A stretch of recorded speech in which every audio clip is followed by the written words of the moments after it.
welcome into Bengals Breakdown. Once again, I am your host, Stone Shields. Thank you so much for joining us. And for the second time this week, we have a little bit of breaking news coming into the fold as the Bengals have made a flurry of free agent signings leading up to their day 3 of training camp here on Friday. As you can tell, they have signed 3 guys: cornerback Nate Brooks, wide receiver Hakeem Butler, and punter Ryan Rehkow. So all these guys coming in, they haven't been proven, they haven't played much in the NFL, but it certainly adds some depth, it adds some competition for the Cincinnati Bengals. An important note, now the Bengals have reached their 90-man roster limit, so they are full, and then eventually they will begin to cut down as training camp, of course, and the preseason progresses. But make sure you guys are subscribed to our channel here at Bengals Breakdown, because when Bengals breaking news strikes, we got you covered with a video. Happened earlier this week with the Trent Brown injury news, and it's happening again with these free agent signings for the Cincinnati Bengals. So once again, make sure you hit that sub button. That's youtube.com/BengalsTV.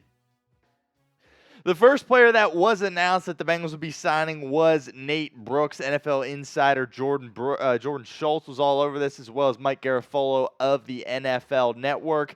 So we've talked at length throughout the offseason that cornerback is probably the weakest position the Cincinnati Bengals have to deal with, along with that running back spot. So we questioned whether or not they would bring in any names. Figured they wouldn't make any splashy moves, because that typically doesn't fall in line with the type of things that the Bengals do. But they do make a signing, bringing in a veteran. Taking a look at a little information here on Nate Brooks.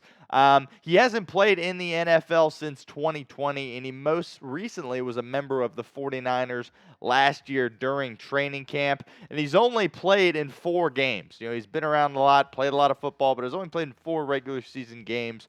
Four teams in the NFL, the Dolphins as well as the Baltimore Ravens. Like I said, most recently a member of the San Francisco 49ers.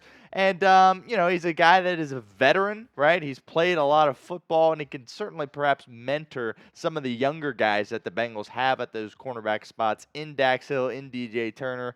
As far as whether or not he's going to make the team, look, to be completely honest with you, I don't know if any of these guys are going to make the team, but they're just extra bodies to be brought in, provide some competition, be there in case, injuries happen. Or, of course, if one of them pop and go crazy, then they certainly have an opportunity to perhaps make the team. So do me a favor, in the comments section, let me know right now what grade you would give this Nate Brooks signing. It's certainly a position that the Bengals could use a little bit more depth. They bring it in here with a UFL guy like Nate Brooks. So do us a favor, in the comments section, let us know what you think. Grade it A, B, C, D, or F. Taking a look at his career to this point, right? He was a UDFA in 2019 with the Cardinals. Again, you've got a lot of NFL teams listed on this list, but he has only played NFL football in terms of the regular season for the Dolphins and the Ravens, and it was only a total of 4 games. So the rest of this stuff, you're looking at practice squad stuff, as well as just being a member of a team during training camp per se. But he's had some success outside the NFL, right? It was all UFL honors, with the Michigan Panthers this most recent year for the UFL. So that's, he's one of the best players in the UFL. That certainly says a lot. Those leagues, they still have very talented football players, albeit not at the professional level, so to speak. And he also won a championship with the USFL with the Birmingham Stallions prior to that the year before. So, he's a guy that's had some success. He's been around some winning. Played his college ball at North Texas. And like I said, hasn't really played much in the National Football League whatsoever. 11 tackles, 2 pass breakups in his 4 games. This is what the Bengals depth chart at cornerback looks like. Again, he's not going to be able to go out there and compete for a starting spot. That would be absolutely ludicrous, right? But could he be one of the 10, defensive backs that make the 53-man roster? He's got a chance, but my money is not on that in case something crazy happens in the preseason. So at this point, certainly just an extra body and, someone that the Bengals could bring in, perhaps provide some tutelage for some of the younger guys. And he's an experienced football player, and I'm sure he's a good locker room guy too if the Bengals are bringing him in. Another player that was signed by Cincinnati was Hakeem Butler, wide receiver. Also spent some time in the UFL, right?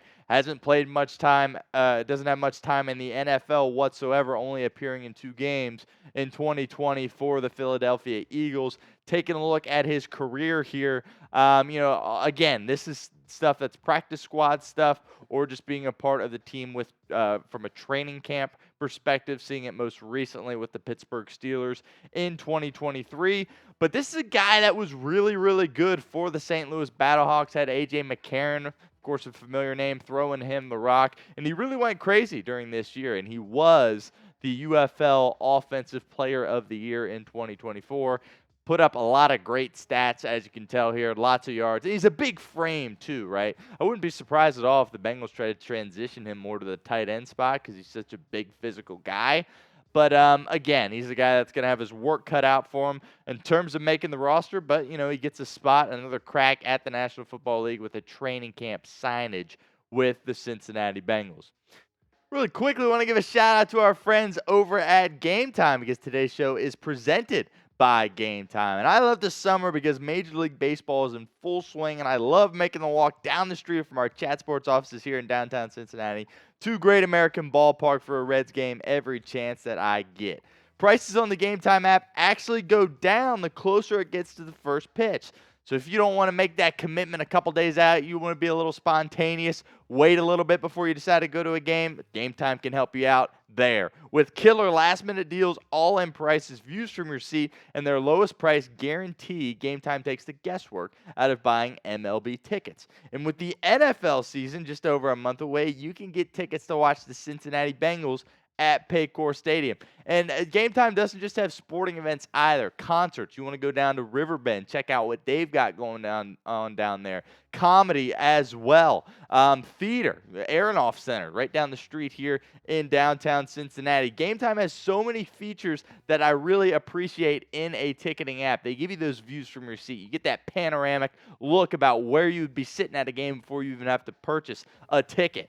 And, I love the zone deals as well. And the biggest thing about Game Time is they have that lowest price guarantee. Like I said, those views from your seat, so you're not blocked out by a foul pole or some other strange object. You know exactly what it's going to look like before you purchase your ticket. So take the guesswork out of buying MLB tickets with Game Time. Download the Game Time app, create an account, and use code CHATSPORTS for $20 off first purchase. Check out gametime.co for last-minute tickets. Terms apply. Again, create an account and redeem code CHATSPORTS for $20 off. Download Game Time today. Last-minute tickets, lowest price, guaranteed. The third guy that the Bengals signed is a punter in Ryan Rehkow, okay? So now the punter competition is not just 2 guys with McNamara and Brad Robbins, but a third guy gets added into the mix here with Ryan Rehkow. He went to BYU, and this is a guy that the Chiefs signed as an undrafted free agent after the 2024 NFL Draft, but he was released very shortly after. He didn't last very long on the Kansas City Chiefs. He actually got cut, released shortly after, and the Bengals pick him up here. Here we are towards the end of July. And he just adds a guy to that punter competition. As far as if he could be a guy to win that job, I'd be shocked, right? But I think, the Bengals, Darren Simmons, he's doing his due diligence, bringing in another guy, testing out Brad Robbins. Because that's what Brad Robbins needs, right? He needs competition. And, based off the year he had last year, you can't just give him the job. You got to push him a little bit, and it makes it a little bit more challenging for him if you make it a 3-horse race instead of a 2. So I certainly like bringing in another punter. And we know how important holding is for Cincinnati and Darren Simmons as well. Brad Robbins did a good job of that last year, I thought, despite his punting difficulties.